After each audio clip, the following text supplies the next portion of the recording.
ہم انسانوں کے اوپر اللہ رب العالمین کی خاص عنایتیں ہیں، خاص فضل ہے، خاص کرم ہے۔ ہماری خلقت سے لے کر کے ہماری موت تک، اور جس کا ایمان ہو تو موت کے بعد بھی، ہماری خلقت سے لے کر ہماری موت تک اللہ رب العالمین کا ہم انسانوں پر بڑا عظیم احسان ہے۔ اکثر مخلوقات کے اوپر فضیلت بخشی ہے۔ بحیثیت انسان اس اللہ رب العالمین نے ہماری بے انتہا تکریم اور تعظیم فرمائی ہے۔ اللہ کی نگاہ میں ہم انسان محترم ہیں، مکرم ہیں۔ اسی لیے کسی بھی انسان کے لیے یہ جائز نہیں ہے کہ کسی دوسرے کی حرمت کو وہ پامال کرے، کسی باعزت شخص کی عزت کو اتارنے کی کوشش کرے یا اس کے دامن پر کوئی داغ لگائے۔ یہ اللہ رب العالمین کا عظیم احسان ہے میرے بھائی۔ اللہ تعالیٰ کا احسان اور اس کا فضل، اس کا انعام، اس کی حکمت کے مصلحت سے ہوتی ہے۔ اس کا فضل کسی کو بہت زیادہ ہوتا ہے اور کسی کو اس سے کم ہوتا ہے، کسی کو اس سے کم ہوتا ہے، کسی کو اس سے بھی کم ہوتا ہے، اور کسی کو بہت کم ہوتا ہے۔ انسان متفاوت ہے، انسان کے درمیان تفاوت ہے، بڑا فرق ہے۔ کوئی اونچا ہے، کوئی اس سے تھوڑا نیچے ہے، کوئی اس سے تھوڑا نیچے ہے، کوئی مڈل ہے، کوئی ادنا ہے۔ یہ تفاوت ہر چیزوں میں آپ دیکھیں گے، ہر چیزوں میں آپ دیکھیں گے کہ انسان اپنی خلقت میں ایک دوسرے سے متفاوت ہے۔ انسان شکل و شباہت سب کی ایک دوسرے سے ملتی جلتی ہے، اس کا جو شیپ ہے سب ایک دوسرے سے ملتے جلتے ہیں، لیکن فرق ہے، اس میں تفاوت ہے۔ پھر اس میں کوئی زیادہ خوبصورت ہے، جس کے شیپ کو اللہ رب العالمین نے بڑا ہی متوازی اور بہت ہی متوازن بنایا ہے، بہت خوبصورت ڈیل ڈول قامت کسی کا بہت متوازن ہے، کسی کا زیادہ ہے، کسی کا کم ہے۔ یہ اللہ تعالیٰ کی تقسیمات ہیں، یہ اللہ تعالیٰ کے فضل کے یہ سب مظاہر ہیں میرے بھائی، اور اس کا فضل بغیر کسی حکمت اور مصلحت کے نہیں ہوتا، یوں ہی نہیں ہوتا، حکمت سے بھرا ہوا فضل ہوتا ہے۔ کوئی بھی کام اللہ رب العالمین کا عبث نہیں ہے۔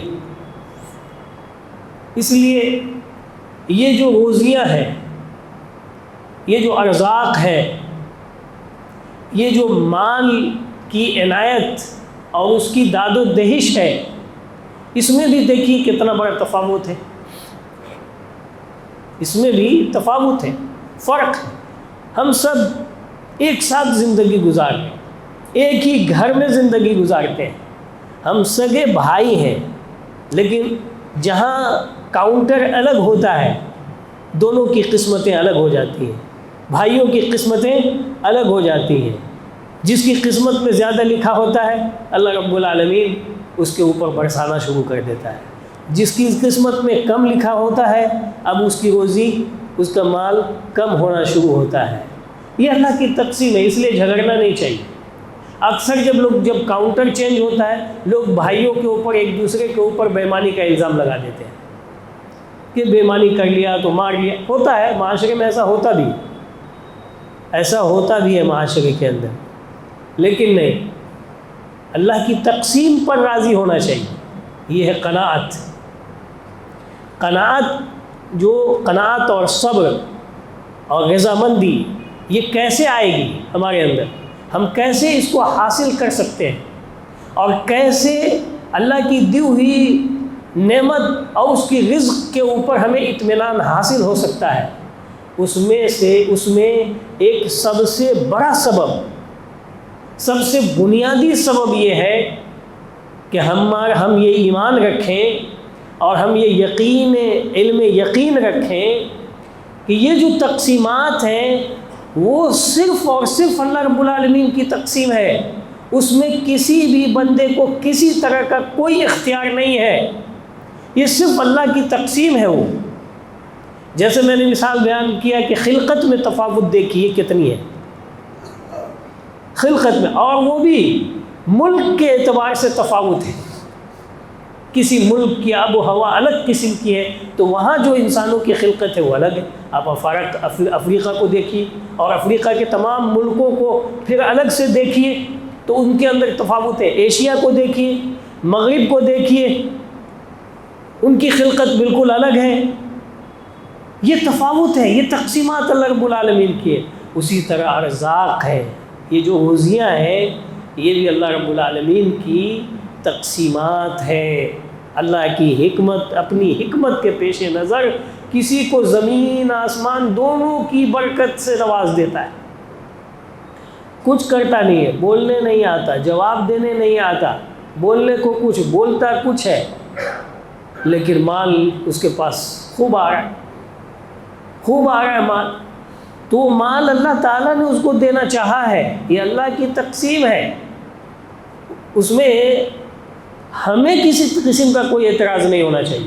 اگر ہم چاہتے ہیں کہ ہم اپنی نعمتوں پر مطمئن رہیں اور اللہ تعالیٰ نے جو کچھ ہمیں دیا ہے ہم اس کے اوپر قانع اور صابر رہیں، بلکہ میں کہتا ہوں کہ خوش رہیں، تو اس کے لیے سب سے پہلی چیز یہ ہوگی کہ ہم اللہ تعالیٰ کی اس تقسیم کے اوپر اللہ کی تعریف کریں، اللہ کی ہم تعریف کریں۔ اور اپنے بھائی کو نعمت مال دیکھ رہے ہیں یا کسی بھی نعمت کو ہم اس کی دیکھ رہے ہیں، صحت کی ہم نعمت کی دیکھ رہے ہیں تو ان کے حق میں دعا کریں، بارک اللہ فی، اللہ تعالیٰ اس میں برکت دے، اللہ تعالیٰ اس کو شر سے محفوظ رکھے، اللہ تعالیٰ اور اضافہ فرمائے۔ یہ انسان کی کشادہ دلی کی علامت ہوتی ہے، وسعت قلبی کی انسان کی یہ علامت ہوتی ہے کہ اپنے بھائی کی بڑھتی ہوئی تجارت اور اضافہ ہوتا ہوا مال کو دیکھ کر وہ اللہ تعالیٰ کا شکر ادا کر رہا ہے کہ الحمدللہ میرے بھائی کو اللہ تعالیٰ یہ دے، الحمدللہ ہمارے پڑوسی کا کاروبار بہت اچھا چل رہا ہے، الحمدللہ یہی ایک ہی بزنس ہے ہمارے بغل میں، دیکھیے اللہ تعالیٰ نے اسے دیا ہے، یہ اللہ کا شکر ہے۔ اے اللہ تو نے جتنا دیا ہے میں صابر ہوں، میں مطمئن ہوں۔ کیوں؟ اس لیے کہ اللہ تعالیٰ جو دیتا ہے وہ اپنی خاص حکمت اور مصلحت سے دیتا ہے۔ الیس اللہ بعالم بالشاکرین، کیا اللہ کو یہ نہیں معلوم ہے کہ تم میں کا کون شکر گزار ہے؟ یہ اللہ کو معلوم ہے۔ اور اللہ کو کیا یہ نہیں معلوم کہ کون اس مال کا مستحق ہے اور کون وہ شخص ہے جس کے لیے یہ مال نفع بخش ہوگا اور کون وہ شخص ہے جس کے لیے وہ مال نفع بخش نہیں ہے بلکہ نقصان دہ ہے؟ تو کسی کو نہیں دے رہا ہے اللہ تعالیٰ تو اس میں اس کی بھلائی ہے کہ وہ اس کے لیے مناسب نہیں تھا مال، اس لیے نہیں دے رہا اللہ تعالیٰ۔ اور جس کو دے رہا ہے تو کوئی ضروری نہیں ہے کہ اللہ تعالیٰ اس سے محبت رکھتا ہے، کوئی ضروری نہیں ہے مال ملنے کے اوپر، یہ اللہ نے پیدا کیا ہے اور اس کی وہ تقدیر ہے، اس نے لکھی ہے اور اپنی حکمت اور مصلحت کے پیش نظر لکھی ہے، اور جس کو چاہا ہے اس نے دیا ہوا ہے۔ اللہ یبسط الرزق لمن یشاء من عباده ویقدر له، اللہ یبسط الرزق، اللہ تعالیٰ کسی اپنے بندوں کو روزی پھیلا کر کے دیتا ہے، خوب دیتا ہے جس کو چاہتا ہے، وَيَقْدِرُ لَهُ، اور اسی میں سے دوسرے ایسے ہیں جن کے اوپر اللہ تعالیٰ روزی تنگ کر دیتا ہے۔ تو یہ قسمت کس کی ہے؟ یہ تقسیم کس کی ہے؟ اللہ رب العالمین کی تقسیم۔ ہمیں کوئی اعتراض نہیں ہونا چاہیے، لیکن ہوتا کیا ہے، ہم اپنی کج فکری کی وجہ سے اور اپنے دل کی بیماری کی وجہ سے، اور وہ بیماری حسد اور بغض، کج فکری اور دل کی بیماری حسد اور بغض کی وجہ سے ہم کیا کرنے لگتے ہیں؟ اعتراض کرنے لگتے ہیں، دکھی ہونے لگتے ہیں، ناراض ہونے لگتے ہیں، دل میں بدگمانی پیدا کرنے لگتے ہیں دوسری کی نعمت کو دیکھ کر کے۔ یہ حسد اور جلن کی علامت ہے۔ اور جب یہ بندہ اس بیماری میں مبتلا ہوتا ہے کہ وہ دوسرے کی نعمت کو وہ دکھی ہوتا ہے، دوسرے کی نعمت کو لے کر کے دل میں بغض اور عناد رکھ لیتا ہے، پال لیتا ہے، تو آپ جانتے ہیں اس کا خطرناک نتیجہ کیا نکلتا ہے کہ وہ اللہ کی تقسیم پر ناراض ہے، وہ اللہ کی تقسیم پر ناراض ہے، حالانکہ اس کے بس کا روگ نہیں تھا۔ کسی انسان کے بس کا روز ہے، کسی کا روگ ہے، یہ کسی کے بس میں ہے، کسی کی استطاعت میں ہے، جس کو جو چاہے گا عنایت کر دے گا؟ نہیں، یہ اس کی طاقت سے باہر ہے۔ کج فکری کی تو یہ حالت یہ ہوتی ہے انسانی فطرتوں میں، اور جب فطرت انسان کی منعکس ہو جاتی ہے، یعنی الٹ جاتی ہے، منحرف ہو جاتی ہے، بگڑ جاتی ہے کسی کی فطرت، تو وہ عجیب و غریب چیزوں کے اوپر اعتراض کرنے لگتا ہے۔ پیارے نبی محمد رسول اللہ صلی اللہ علیہ وسلم کو جب اللہ تعالیٰ نے نبوت سے سرفراز فرمایا اور مکہ میں آپ صلی اللہ علیہ وسلم نے اپنی نبوت کا اعلان کیا، اللہ کی وحدانیت کی طرف دعوت دی اور لوگوں کو اللہ کے دین کی طرف بلایا، تو مکہ والوں نے کیا اعتراض کر دیا؟ وَقَالُوا لَوْلَا نُزِّلَ الْقُرْآنُ عَلَى رَجُلٍ مِّنَ الْقَرْيَتَيْنِ عَظِيمٍ۔ اعتراض دیکھیے، کج فہمی دیکھیے، حسد اور بغض دیکھیے، وہ کیا کہہ رہے ہیں؟ کہہ رہے اللہ تعالیٰ کو اس آدمی کے علاوہ، یعنی محمد کے علاوہ اور کوئی نہیں ملا، جبکہ اس علاقے میں 2 بڑی بستی موجود ہے اور اس میں بڑے بڑے لوگ ہیں، عظیم قسم کے لوگ موجود ہیں، یعنی مکہ اور طائف، اسی کی تو حکمرانی چل رہی تھی، مکہ اور طائف۔ کہا کہ یہ 2 بستی ہیں، اس میں سے کسی ایک کو اللہ تعالیٰ انتخاب کر لیتا۔ نبوت کون دے گا؟ نبوت کی ملکیت کس کو ہے؟ یا سبحان اللہ، کج فکری جب ہوتی ہے تو اس طرح کے اعتراضات ہوتے ہیں۔ کج فکری جب انسان کی فطرت میں انحراف ہوتا ہے تو پھر وہ انسان کی خوبیوں کو بھی نہیں سمجھ پاتا۔ قسم اللہ کی، مکہ کی اس سرزمین پر پیارے نبی محمد رسول اللہ صلی اللہ علیہ وسلم کے مقابلے کا کوئی شخص ہی نہیں تھا۔ اگر یہ صحیح طور پر سمجھے ہوتے اور غور و فکر کیے ہوتے کہ اللہ نے محمد رسول اللہ صلی اللہ علیہ وسلم کو نبوت کے لیے منتخب فرمایا، کیوں منتخب فرمایا، اگر اپنی فطرت سلیمہ کی بنیاد پر یہ غور و فکر کرتے تو اس کے نزدیک یہ بات واضح ہو جاتی کہ محمد رسول اللہ صلی اللہ علیہ وسلم یہ محمد بن عبداللہ بن عبد المطلب بن ہاشم ہے، اعلیٰ خاندان۔ نبی صلی اللہ علیہ وسلم نے کہا کہ سلسلہ نسب پورا بیان کیا اور اس کے بعد کہا کہ اللہ نے مجھے بنی ہاشم سے منتخب کیا ہے، یعنی یہ فضیلت ہے بنی ہاشم کی، یعنی دیگر قریش کے اندر کی جو شاخیں ہیں اس میں سب سے اعلیٰ قسم کی شاخ کس کی ہے؟ بنی ہاشم، اور اس کے یہ فرزند ارجمند محمد بن عبداللہ بن عبد المطلب وہ ہے، تو اپنے حسب و نسب کے اعتبار سے اعلیٰ، اور خاندانی وجاہت، خاندانی مقام اور رتبہ کوئی مقابلہ نہیں، اور انفرادی اور ذاتی حیثیت سے آپ صلی اللہ علیہ وسلم کے مقابلے کا تو کوئی شخص ہی نہیں تھا پورے جزیرۃ العرب، بلکہ پوری دنیا میں آپ کے مقابلے کا ذاتی حیثیت سے آپ جن اوصاف سے متصف تھے کوئی تھا اور کوئی ہو سکتا ہے نہیں۔ تو اگر غور کر لیا ہوتا تو اسے یہ بات سمجھ میں آتی کہ رجل عظیم فی الدنیا فی ذالک فی الدنیا ہوا محمد بن عبداللہ، کہ سب سے عظیم انسان اس دنیا کے اندر کا کوئی ہے تو محمد بن عبداللہ ہے۔ تو اگر یہ بات تھی تو آپ صلی اللہ علیہ وسلم نبوت کے مستحق تھے۔ تو اللہ رب العالمین، لوگ ایسے اعتراض کرتے ہیں، لوگ اس طرح اعتراض کرتے ہیں۔ جب اتنی بڑی بڑی چیزوں کے اوپر اعتراض لوگ کر چکے ہیں تو یہ جو چھوٹی چھوٹی نعمتیں انسان کو اللہ تعالیٰ دیتا ہے وہ ایک دوسرے کے اوپر کس طرح حسد کرتے ہیں۔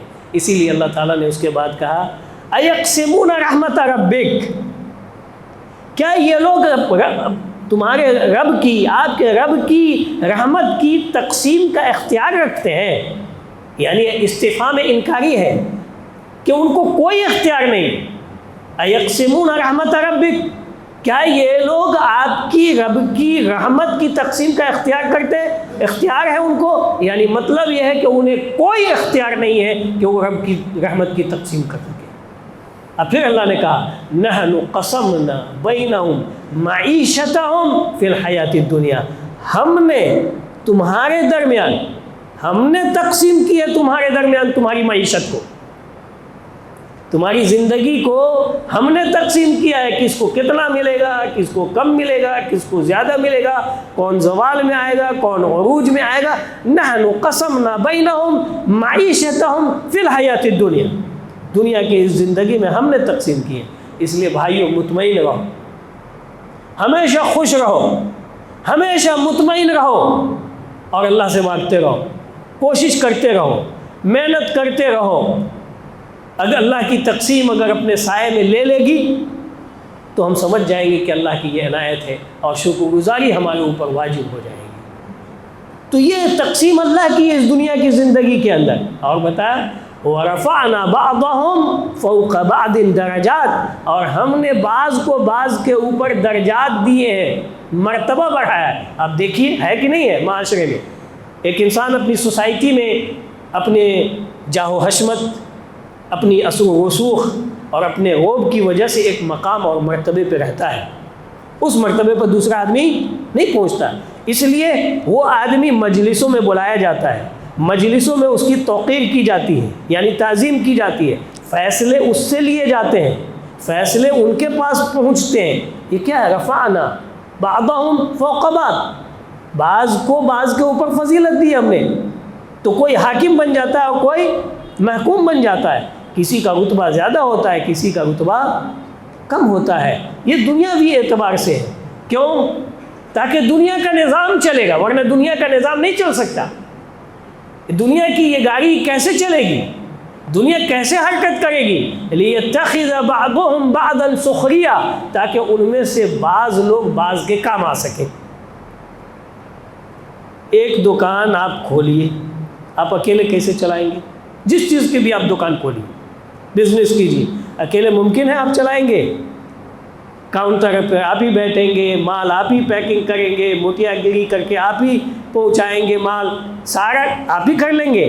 ممکن نہیں ہے، یہ امپاسبل ہے، ایسا ہوتا ہی نہیں۔ یہ اللہ کا بنایا ہوا نظام ہے، قرآن ناطق ہے۔ لِيَتَّخِذَ بَعْضُهُمْ بَعْضًا سُخْرِيًّا، تاکہ بعض کو مسخر کر لے، یعنی بعض جو ہے حاکم ہوگا، دوسرا محکوم ہوگا، یعنی ایک آدمی جس کی دکان ہوگی وہ حاکم ہوگا، جو اس کے احکام کرے گا وہ محکوم ہوگا، اور اس طرح سے ایک دوسرے کی وہ ضرورت پوری ہوگی۔ جو مالدار ہے، جو غنی ہے، جس کو اللہ تعالیٰ نے دیا ہے، اس کا مال صرف اسی کے پاس نہیں رہتا، جو کام کرتا ہے اس کے اوپر خرچ ہوتا ہے، اس کو دیا جاتا ہے، تو اس اعتبار سے اس کی ضرورت بھی پوری ہوتی ہے۔ وَرَحْمَةُ رَبِّكَ خَيْرٌ مِّمَّا يَجْمَعُونَ، اور تیرے رب کی جو رحمت ہے نا، جنت کی رحمت، آخرت کی جو رحمت ہے، وہ ان تمام سے بہتر ہے جو تم دنیا کے اندر جمع کرتے ہو۔ تو میرے بھائی یہ تقسیم کس کی ہے؟ اللہ رب العالمین کی۔ ہم مطمئن رہیں، کبھی کسی کو دیکھ کے حسد نہ کریں، اور دل میں حسد آئے تو یہ بھگائے۔ دیکھیے انسانی فطرت ہے، اچانک ایک آدمی آپ کے یہاں مزدوری کر رہا تھا، ٹھیک، اور چھوڑنے کے بعد وہ آپ اس کے سامنے کہیں کے نہیں رہے، آپ اس کے سامنے کسی حیثیت کے مالک نہیں رہے، اس آدمی کے اوپر ظاہر ہے کچھ فطری طور پر کچھ نہ کچھ گزرے گی، ایک دم گزرے گی، نہیں گزرنے کا کوئی سوال پیدا نہیں ہوتا ہے، لیکن ایمان کو مضبوط رکھیے، اللہ کی تقسیم پر چلے جائیے کہ اللہ نے یہ تقسیم دیا، اللہ نے تقسیم کی ہے، اللہ کا دیا ہوا ہے، اس پر ہم کبھی اعتراض نہیں کر سکتے۔ اس سے آگے بڑھ کر کے یہ سوچئے کہ یہ کافر کو اللہ نے اتنا دیا ہوا، یہ تو میرا بھائی ہے، یہ تو میرے ہاں کبھی کام کیا تھا، خوش ہونی چاہیے کہ ماشاءاللہ میرے ہاں یہ کام کیا، میرے پاس رہا، آج اللہ تعالیٰ نے اس کو ایسا نوازا، اور آج اللہ تعالیٰ نے اس کو ایسا دیا۔ آپ اس کی حوصلہ افزائی کریں گے، وہ کل جتنا آپ کی تعظیم کر رہا تھا نا، آج اس سے زیادہ کرے گا، آج وہ اس سے زیادہ کرے گا۔ تو یہ قناعت اس طرح سے آئے گی، انسان کو قناعت اس طرح سے لے کر کے آئے گی. تو ان چیزوں کو سمجھنا.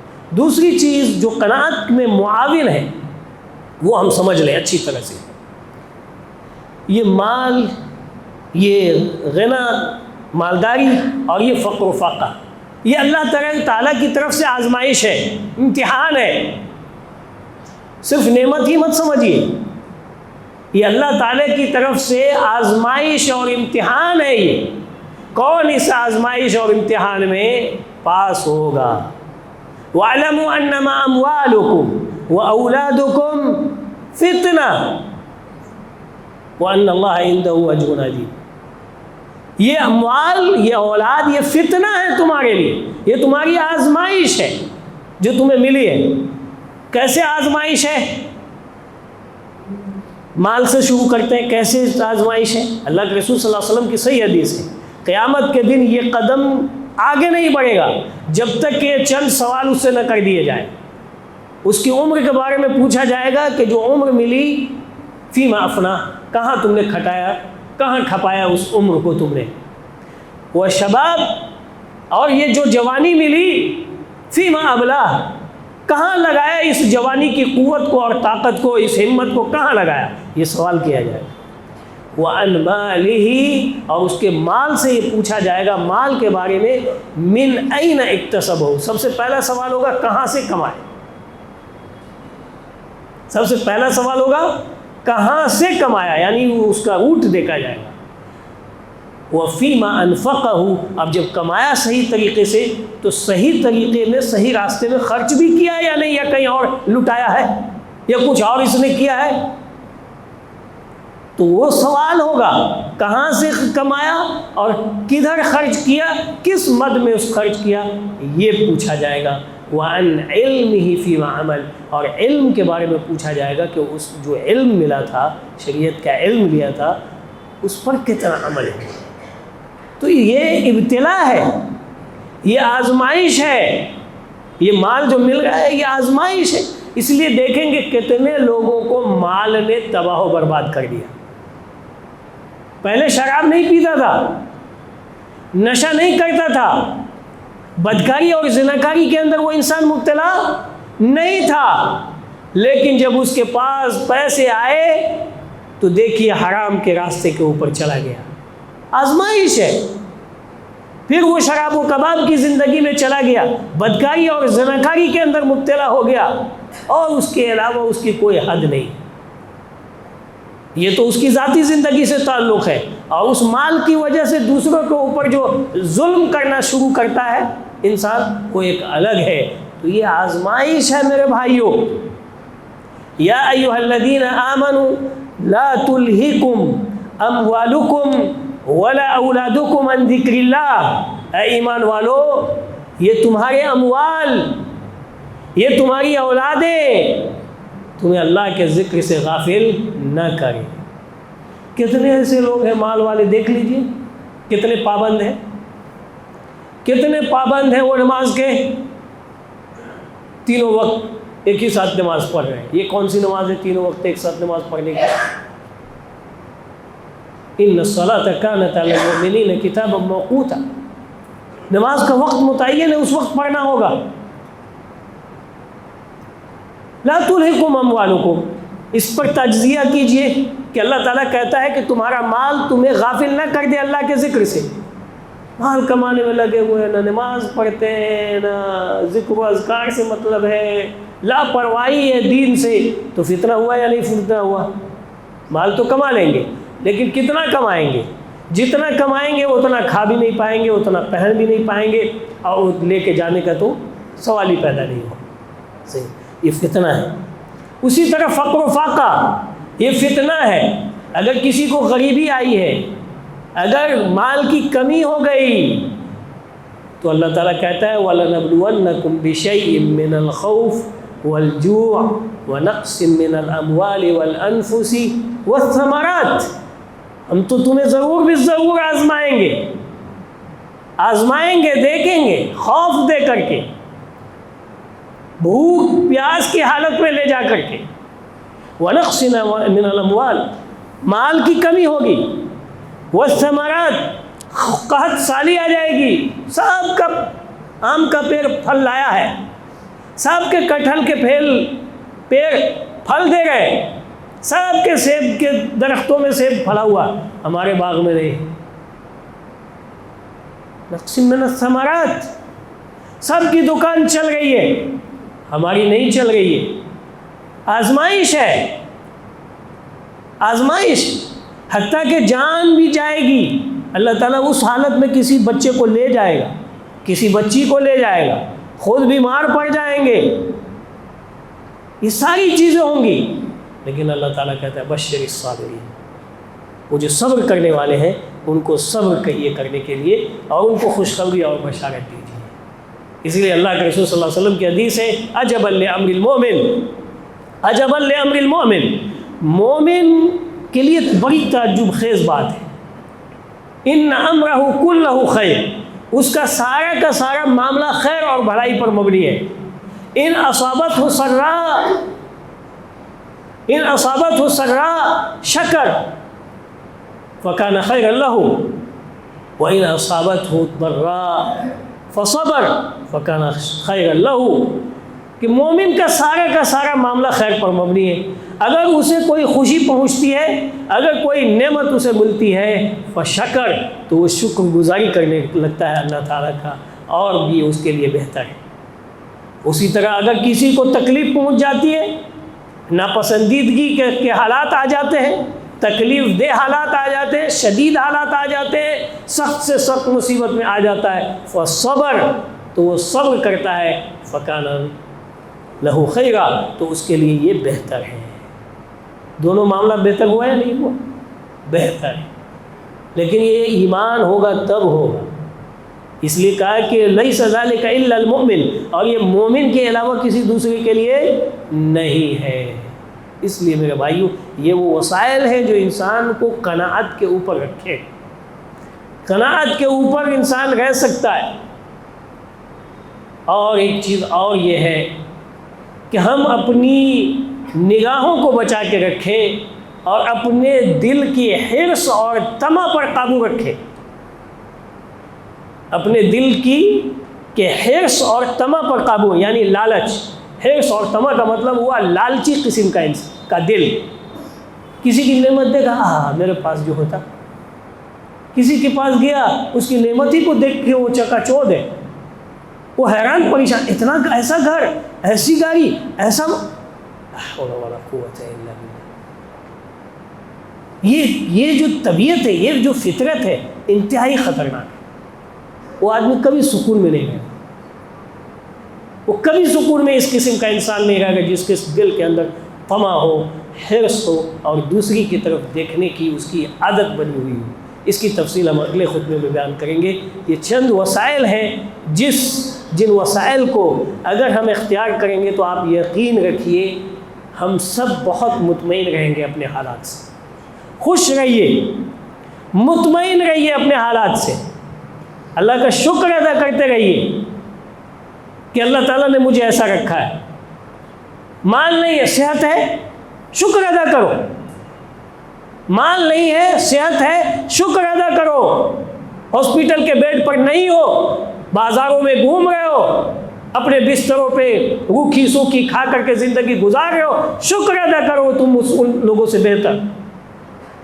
اور جو ہاسپٹل میں ہیں وہ جاتے ہیں تو دیکھتے کہ ارے ہم اکیلے بیمار نہیں ہیں تو ہزاروں کی لائن لگے ہوئے، ہماری حالت تو کہیں اچھی ہے، ہر آنے والا لگتا ہے بہت زیادہ بیمار ہے۔